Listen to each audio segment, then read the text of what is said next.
All right, well thank you all for being here. Many of you know I'm taking a class at Winona State University, Individualized Studies 300.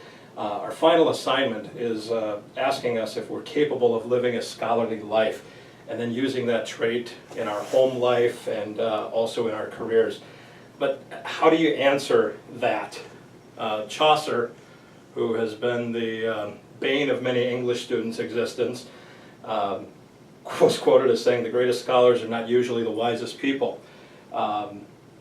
If that's true, maybe in his time it was true, but with the understanding, I think, of Erik Erikson's 8 steps of development, 8 stages of development, which we'll get to shortly, perhaps we can all be scholarly and wise in our life and in our pursuits.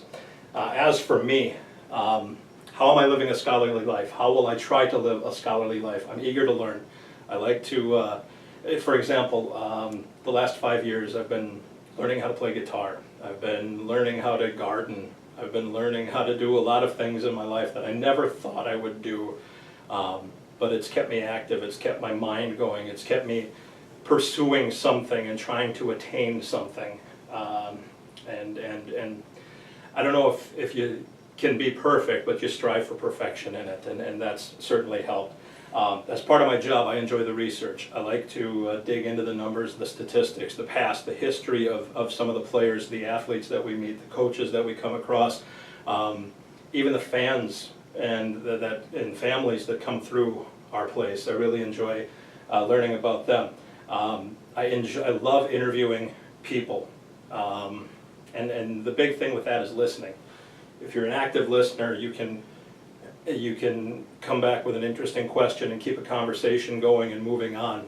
Too often, especially in formulaic interviews, I find that the broadcaster has the list literally written out, will ask a subject a question, not pay attention to what that person said, even though that person just gave them a gem of a quote, and they move on to the next thing, which is completely off topic from what it was, and it doesn't necessarily advance the conversation. You're left wanting more from that person. So listening, and then through all of that, I have no problem sharing my thoughts when the time is appropriate, whether that means when I'm asked or when something comes up that needs to be rectified or remedied.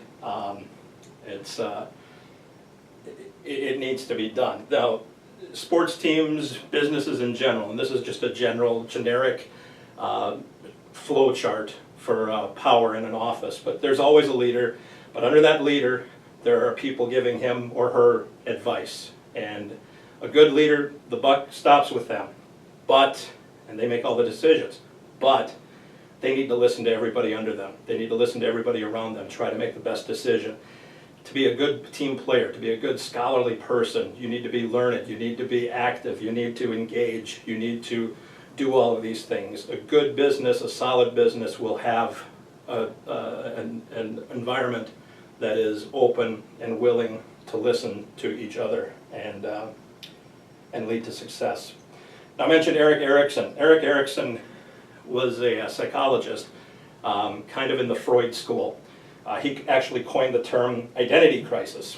He also developed what you see here, the 8 stages of development, and what social crisis needs to be overcome in each of those stages. Now, the theory goes that a well-developed person would have come out on the winning side in each of these. You see infant to 18 months, all the way up to 65 and older on this case. For me, I'm in stage 7 right now, generativity versus stagnation. Generativity versus stagnation. Now, generativity refers to making your mark in the world through creating or nurturing things that will outlast you.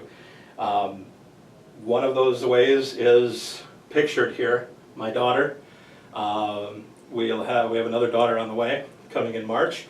So that's one of the ways that can do it. Being a parent helps. I have taken a more active role in helping out young broadcasters, young aspiring broadcasters who want to get into the business, who want advice, who want time, whatever. I've been more open and more available to that as I've gotten older.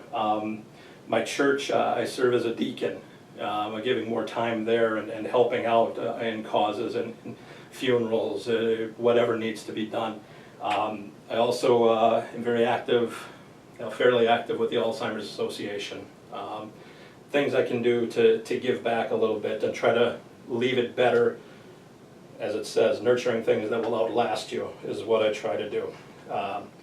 Now, accepting other duties and roles has helped me learn new ways to relate to a wider variety of people. So doing all of these things in that generativity stage and taking these on, that's really helped me